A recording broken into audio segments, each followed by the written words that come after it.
In 1964, a widow in rural Ohio cooked every supper she ate in a single cast-iron skillet she had owned since her wedding day in 1931.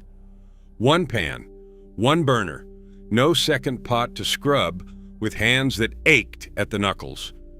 Number 7 on this list was the meal she made on nights when there was almost nothing left in the cupboard. Number 14 cost her less than a quarter. And number 3 was invented by a man who could no longer stand at the stove long enough to cook 2 things at once. These 25 skillet dinners were never about flavor. They were about getting fed when you live alone, when the money runs thin, and when lifting a heavy pot is more than your body wants to give. Hit that subscribe button. Let us count down the 25 forgotten poor man's skillet dinners for seniors living alone. Number 25, fried potatoes and onions. This was the meal that said a person could eat like a king on what cost almost nothing. 2 potatoes sliced thin, half an onion, and a spoonful of bacon grease saved in a can on the back of the stove. That was the entire recipe. You laid the potatoes in the hot skillet, scattered the onion over the top, and let them go low and slow until the edges turned golden and crisp, and the onion melted into sweet brown ribbons woven all through them. A 5-pound bag of potatoes cost about 39 cents in 1962, and it lasted a person 2 weeks. For a senior living alone, this was the dinner you could make half asleep, standing on tired legs with nothing in the house but spuds and a saved spoon of fat. The potatoes drank up that grease and turned into something a boiled potato could never be. People with full pantries called this a side dish. People who lived alone on a fixed check called it Wednesday. Number 24, tomato gravy over toast. Long before anyone paid $8 for shakshuka, working people in the South made supper out of a can of tomatoes and a slice of bread. You started with a spoon of bacon grease in the skillet, stirred in a spoon of flour until it turned the color of a paper bag, then crushed in a can of whole tomatoes by hand and let the whole thing bubble into a thick, bright, savory woody gravy. Salt, pepper, a pinch of sugar if the tomatoes bit too hard. Poured over toasted white bread, it turned soft and almost custardy underneath. A can of tomatoes cost about 12 cents in 1961, and the bread was already on the counter. For an older person who had lost the energy to cook anything that required real chewing, this was warm, gentle, and over in 5 minutes. The toast soaked up every drop. There was never any left in the pan, and there was never anything to scrub. Number 23, fried bologna. Every working man's icebox had a roll of bologna in it because it cost about 40 cents a pound and it kept for weeks. But fried bologna was not a cold sandwich thrown together over the sink. You cut a thick slice, made 2 small notches in the edge so it would not dome up, and laid it flat in a screaming hot skillet until it blistered and browned and swelled in the middle. The smell of it would fill a quiet kitchen the way company used to. Slid onto white bread with a stripe of yellow mustard, it was a hot meal a person could be proud of. For a senior eating alone, there was dignity in it. It cooked in 90 seconds, it cost less than a dime a serving, and it tasted like every kitchen they had ever stood in. The frying turned cheap meat into something that sizzled and popped and felt for a few minutes like a real supper was happening. Number 22, skillet macaroni and tomatoes. This is not macaroni and cheese. This is something older and more honest. You boiled a handful of elbow macaroni, drained it, then tipped it back into the skillet with a can of tomatoes crushed by hand, a knob of bacon grease, salt, and a good crack of pepper. You let it simmer until the tomatoes coated every noodle in a bright, savory, slightly sweet sauce that tasted nothing like anything from a jar.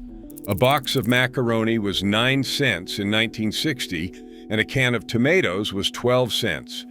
That pan fed a person for 2 nights, and it tasted better the second day after it had cooked down a little more. Every grandmother from Georgia to Indiana made this without a recipe, because the recipe lived in her hands. For someone cooking for one, it was the rare, cheap meal that reheated in the same skillet the next evening with nothing lost. Number 21, fried cabbage with bacon. 1 head of cabbage, 2 strips of bacon, and a hot skillet. That was the whole list. You crisped the bacon, crumbled it, then dropped the chopped cabbage into the rendered fat and let it cook down until it turned silky and sweet and browned at the edges where it touched the iron. A head of cabbage cost less than a dime and could feed a person 3 nights running. For a senior with arthritis in the hands, there was almost no knife work because cabbage tears apart and bacon snaps with your fingers. This was the meal that filled a kitchen with the smell of supper without filling the sink with pots. The cabbage shrank down to nothing, soaked up that bacon fat, and turned into something so savory and tender that you forgot it had cost you 15 cents. Polish families in the Midwest made it. Southern families made it. Poverty never cared where your people came from. Number 20, skillet potato cakes. Nothing in a poor kitchen ever got thrown out, and last night's mashed potatoes became tonight's dinner. You took the cold leftover mash, worked in an egg and a spoon of flour until it held together, shaped it into flat patties, and fried them in a little grease until each side turned deep golden and crisp. The outside crackled. The inside stayed soft and warm. A few potatoes and 1 egg made a plate of cakes that cost almost nothing and felt like real cooking.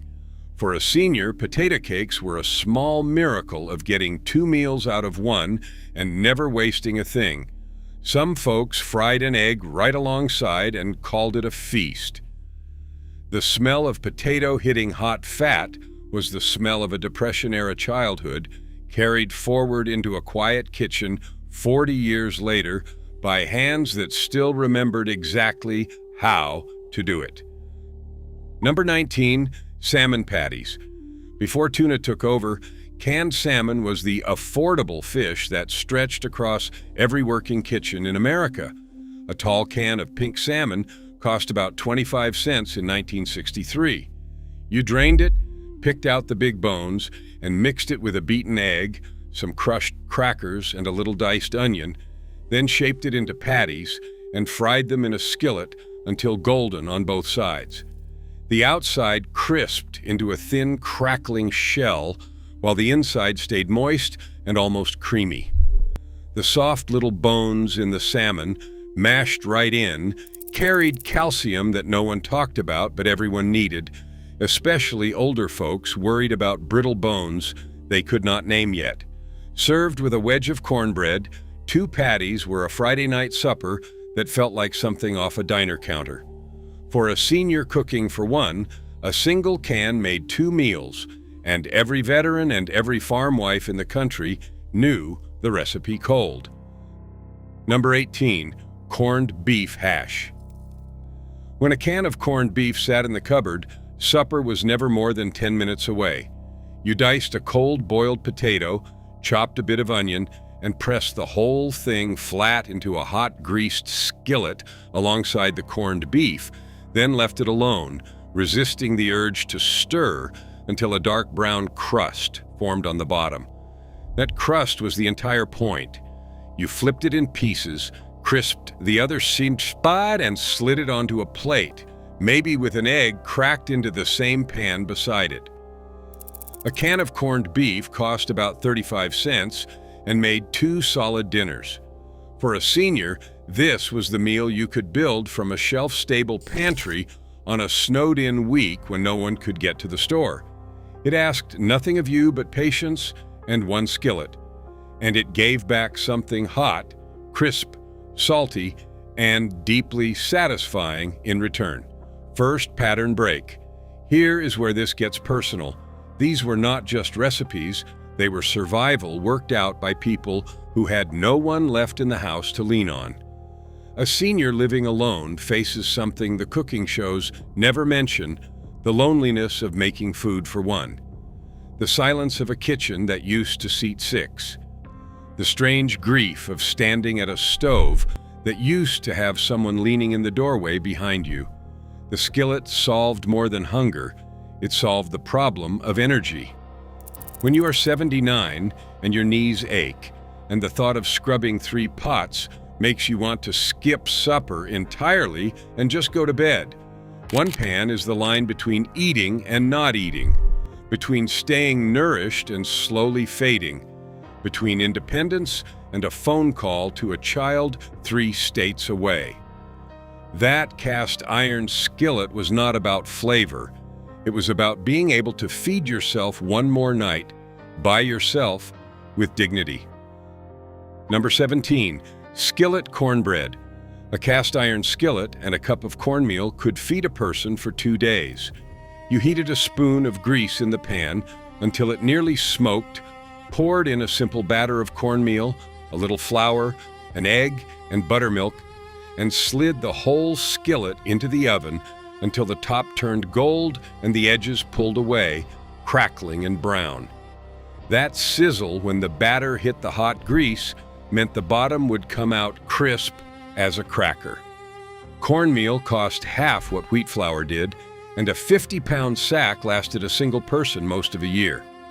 For a senior, a wedge of hot cornbread crumbled into a glass of buttermilk was a whole supper on the nights nothing else would do.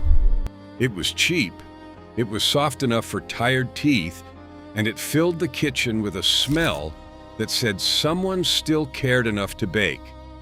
The same skillet made it every single time, seasoned by decades of use. Number 16, Hamburger gravy. Farmers called it poor man's steak. Mothers called it hamburger gravy. Everyone else just called it supper.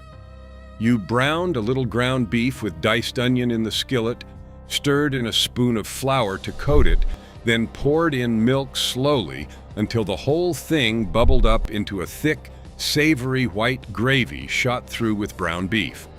Spooned over a mound of mashed potatoes or a slice of bread, that was the meal.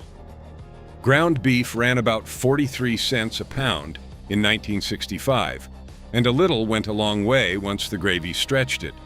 For a senior, this was rich, soft, filling food that needed almost no chewing and used exactly 1 pan. The gravy soaked down into the potatoes, so every bite carried both.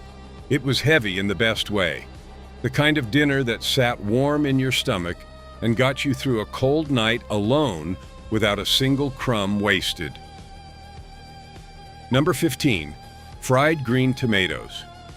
At the end of summer, when the vines were full of tomatoes that would never ripen before frost, nothing went to waste. You sliced the hard green ones thick, dredged them in cornmeal seasoned with salt and pepper, and fried them in a skillet of hot grease until each side turned deep golden and crisp. The outside crackled. The inside stayed firm and tart and almost meaty. A plate of them with a wedge of cornbread was a full supper on a porch in August. For a senior with a small garden, this was free food turned into something special with nothing but cornmeal and a hot pan. The tartness woke up a tired appetite better than anything bland ever could. Modern restaurants charge real money for these now and act like they discovered something. Grandmothers in Tennessee were frying green tomatoes in cast iron 100 years before any chef ever plated one. Number 14, skillet sausage and peppers. A link or two of smoked sausage and whatever peppers and onions were on hand made a supper that looked like real cooking for under a quarter. You sliced the sausage into thick coins, browned them in the skillet until the fat ran and the edges caught color, then threw in sliced peppers and onion and let everything soften together until the whole pan smelled like a county fair. The sausage perfumed the vegetables with smoke and garlic, and the peppers turned sweet and silky. Smoked sausage kept for weeks without spoiling, which mattered to a senior who could not get to the store often. There was no raw meat to handle with unsteady hands and no temperature to fret over because the sausage came already cooked. You could eat it straight from the pan or pile it onto bread. Either way, it looked like a meal and felt like one, which for a person eating alone mattered as much as the eating. Number 13, liver and onions. Food companies would rather you forget this one. Beef liver was one of the most nourishing things a person could put in a skillet, packed with iron and B12 and protein, and it cost about 20 cents a pound because butchers had more than they could sell. You sliced an onion and let it caramelize slowly in the pan, then dredged thin slices of liver in flour and laid them into the hot grease for 2 minutes aside, no more, because any longer turned it tough and bitter and made a whole generation think they hated it. Done right, it was mild, rich, and tender, the outside crisp and the inside faintly pink. The pile of sweet onions went over the top. For an older person worried about low energy and weak blood, without knowing the word anemia, this 30-cent skillet supper was practically medicine. We stopped making it because we could afford to. The nutrition never went anywhere. Only the knowledge did. Second pattern break. Here is something the food industry does not want you to think about too hard. Every one of these skillet meals costs almost nothing because they are built from ingredients a grocery store cannot mark up. Potatoes, onions, eggs, a can of tomatoes, cornmeal, bacon grease saved in a can. There is no advertising budget behind a sack of cornmeal. There is no brand loyalty in an onion. The profit margin on a pound of potatoes is pennies, which is exactly why you will never see a commercial for fried potatoes and onions, and why no celebrity chef builds a cookbook around tomato gravy on toast. The foods that keep seniors fed and independent are the foods nobody can get rich from. So instead, they sell frozen skillet dinners at $4 a bag that hold less nourishment than a 15-cent plate of fried cabbage. The economics are not complicated, they are just cruel. Your grandmother fed herself well on what the modern store cannot profit from. Number 12, pan-fried pork chops with milk gravy. A thin pork chop was one of the cheapest cuts at the counter, and in a hot skillet, it became a Sunday-feeling supper any night of the week. You salted the chop, dredged it in flour, and fried it in a little grease until it was golden and cooked through, then set it aside and made gravy right in the same pan. A spoon of flour into the drippings, a slow pour of milk, a steady stir until it thickened into a creamy white gravy flecked with brown. The chop went back in to soak it up. Served over bread or potatoes, this was rich, soft food that an older person could eat without struggling. One pan did the whole job, meat and gravy together, and the leftover gravy made breakfast the next morning over toast. For a senior, the smell of pork frying and gravy thickening was the smell of a real kitchen still running. Number 11, skillet beans and franks. When the cupboard was down to cans, a can of pork and beans and a couple of hot dogs made a supper that stuck to your ribs. You sliced the franks into coins, browned them a minute in the skillet to bring out the flavor, then poured the beans right in and let the whole thing bubble until it thickened and the franks plumped up. A spoon of mustard or a drizzle of molasses, if you had it, lifted the whole pan.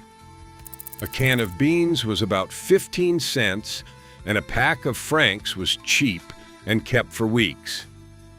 For a senior, this was a no-fail meal you could make with your eyes closed, with no fresh ingredients, no chopping, and nothing to ruin.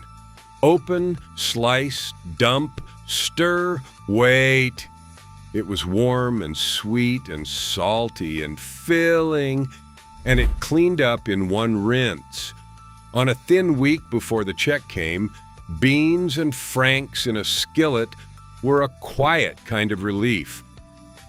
Number 10, fried apples and side meat. This was breakfast for supper long before that was ever a fashionable idea.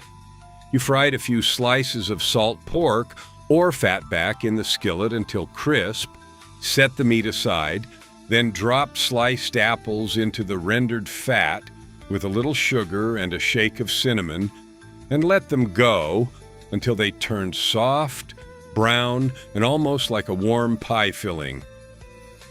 The salty, crisp meat and the sweet, hot apples on the same plate, maybe with a wedge of cornbread, made a supper that tasted like an autumn farmhouse. Apples off your own tree cost nothing, and a piece of side meat was pennies. For an older person, the apples were soft and easy to eat, and the sweetness of them woke up a fading appetite the way bland food never could. The whole thing came out of one skillet, and it filled a lonely kitchen with the smell of cinnamon and fried fat, which is to say, the smell of home. Number 9, creamed chipped beef on toast. The Army called it something unprintable. Civilians called it SOS, and they ate it without complaint. A small glass jar of dried, salty chipped beef cost about 35 cents, and a little went a long way. You tore the beef into strips, stirred it into a white sauce made of butter, flour, and milk right in the skillet, and let it thicken before pouring it thick over toast. The saltiness of the beef seasoned the whole sauce with no extra effort. The toast went soft under the weight of it. Every man who came home from the war had eaten this off a base somewhere, and they brought the habit home because it was fast, cheap, and filling. For a senior, it was a warm, soft, protein-rich supper made in one pan from a shelf-stable jar, ready in under 10 minutes. It tasted like comfort and memory at the same time, which for a person eating alone counts double. Number 8, fried mush. When the money was truly gone, cornmeal mush kept a person alive, and fried mush made it bearable. The night before, you boiled cornmeal in water until it thickened into a porridge, then poured it into a loaf pan to set firm overnight. The next day, you turned it out, sliced it thick, and fried the slices in a hot skillet until each side turned deep, golden, and crisp. Drizzled with a little molasses or topped with a fried egg, it became a real supper out of almost nothing. Cornmeal was the cheapest thing in the store, and a sack lasted a single person for months. For a senior on the leanest week of the month, fried mush was the meal that stood between a thin cupboard and going to bed hungry.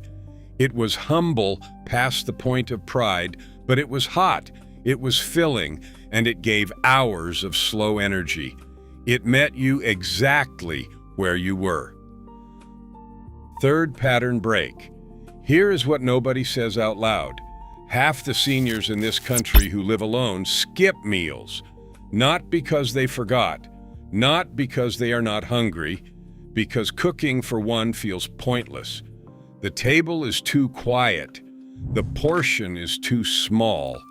The effort does not seem worth it when there is no one across from you to share it with.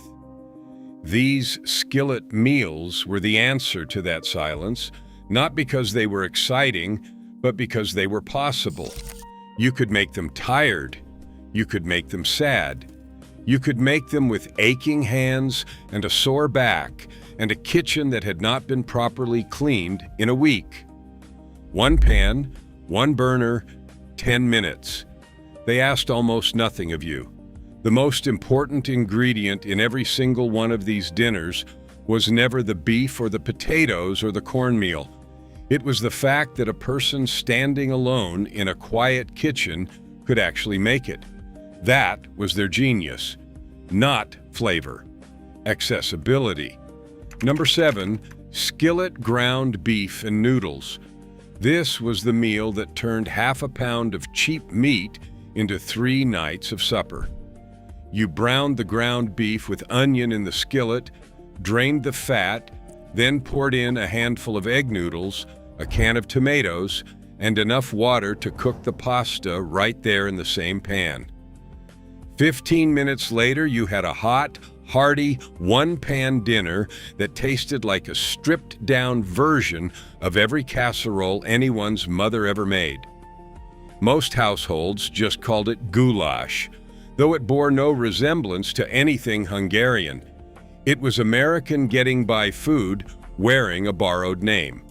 For a senior cooking for one, the real genius was that it reheated beautifully and tasted even better the second day, once the noodles had drunk up the sauce. One pan, one batch, and the worry of supper was solved for half a week. It was the meal you could make on the worst day and still feel fed by. Number 6, wilted lettuce with hot bacon dressing. This sounds like something a fancy chef dreamed up, but it was actually the poor man's answer to limp garden lettuce and a little leftover bacon. You tore the lettuce into a bowl, then crisped a strip or two of bacon in the skillet, added a splash of cider vinegar and a pinch of sugar to the hot grease until it spat and bubbled, and poured the whole sizzling mixture straight over the raw leaves. The heat wilted them instantly, the vinegar brightened everything, and the warm fat turned plain garden greens into something almost elegant. Served beside cornbread, it was a full supper on a warm evening in Appalachia. For a senior with a few rows of lettuce out back, this was free food made special with nothing but a strip of bacon. The technique is barely remembered now. It lived in handwritten community cookbooks passed between neighbors who grew the same gardens and shared the same skillet. Number 5, tuna and egg noodle skillet. A can of tuna and a handful of noodles made the quiet workhorse supper of a generation. You boiled the noodles right in the skillet, drained off most of the water, then stirred in a can of tuna, a can of cream of mushroom soup, and a few frozen peas if you had them, and let it warm through until it turned creamy and familiar. 12 minutes, and the kitchen smelled like every Wednesday night from 1955 to 1985. For a senior living alone, this was the dinner you made without thinking. No measuring, no timing, just open, dump, stir, and wait. It cost under $2 and made 2 full meals. One widow in Nebraska crushed potato chips on top of hers and said the crunch was the only thing that made it feel like a real dinner instead of just surviving. Her neighbors started bringing her chips. Number 4, skillet chicken and rice. Chicken thighs were the forgotten cut, half the price of breast because everyone had been talked into believing white meat was better. A senior who knew better bought thighs for cheap and made a one-pan supper that tasted twice as rich. You browned the thighs skin side down in the skillet until the fat rendered and the skin went crisp, then added a cup of rice and enough broth or water to cook it, covered the pan, and let it simmer until the rice drank up every drop of that chicken-flavored liquid. The thighs came out dark, tender, and falling off the bone. The fat in the dark meat was the whole secret. It kept the rice moist and the meat succulent in a way a dry chicken breast never could. For an older person with a fading appetite, that richness was the difference between pushing food around the plate and actually finishing supper. One skillet did everything, and it fed a person for 2 or 3 nights running. Number 3. The egg in a basket. Here is the dish invented for a man who could no longer stand at the stove long enough to cook 2 things at once. You tore a hole in the center of a slice of bread, laid the bread in a buttered skillet, and cracked an egg right into the hole. In a few minutes, the bread toasted golden on one side, the white set around it, and you flipped the whole thing to finish the other side, the yolk going soft and rich in the middle of its toast frame. Bread and egg, cooked together in one pan in under 5 minutes. An egg cost pennies, and a person always had bread. For a senior with a small appetite and less energy than they used to have, this was a complete, warm, protein-rich supper that required almost no standing, no chopping, and one rinse of one pan. It looked like something, too, golden and whole on the plate, which is the part that mattered most. A meal that looks like a meal makes you feel like a person. Number 2, skillet cornbread, hot from the iron. Of everything on this list, nothing did more for less than a cast iron skillet of cornbread. You heated a spoon of grease in the pan until it shimmered, poured in a plain batter of cornmeal, a little flour, an egg, and buttermilk, and baked it until the top went gold and the bottom crackled where it met the hot iron. That sizzle was the sound of supper. Cornmeal cost almost nothing, and a single sack stretched a person through most of a year. A senior could make a pan of this and eat off it for days, crumbled into a glass of buttermilk, dunked in pot liquor, or spread with a little molasses. It needed no chewing to speak of, which mattered for tired teeth and missing teeth and ill-fitting dentures nobody could afford to fix. The same skillet baked it every time, seasoned by 60 years of use, and the smell of it filled a quiet kitchen with the proof that someone was still cooking, still here, still worth the trouble. Number 1, the fried egg. At the top of this list is the simplest thing a person can cook, and that is exactly why it belongs here. 1 egg, 1 skillet, a little grease, a slice of bread on the side. You let the butter foam, slid the egg in, and watched the white set crisp and lacy at the edges, while the yolk stayed gold and soft, then slid it onto toast and broke the yolk so it ran down into the bread. An egg cost about a nickel, and a dozen lasted a single person 2 weeks. This was the supper a senior made on the loneliest night, the night when there was no reason to cook anything bigger and no one to cook it for. And here's the thing, it still worked. The butter still foamed. The egg still set. The yolk still ran warm and rich across the toast. And for a few minutes, that quiet kitchen smelled exactly the way it had smelled for 50 years, back when the table was full. A fried egg made for one, eaten alone at a kitchen table, was never a sign of giving up. It was the opposite. It was a person deciding they were still worth feeding. That is not survival. That is dignity, cooked in a skillet, 1 egg at a time. Here is my challenge. Make one of these this week. Just one. The fried potatoes and onions, the salmon patties, the egg in a basket. Then sit down at the table, not the couch, set up a place, and eat it slow. Tell me in the comments which one you made, and tell me if your grandmother kept her bacon grease in a can on the back of the stove the way mine did, because I want to know if the fried cabbage gets more love than the cornbread. These were never just cheap dinners. They were proof that 1 skillet, 1 burner, and a little knowing can still feed a person well, even alone, even now.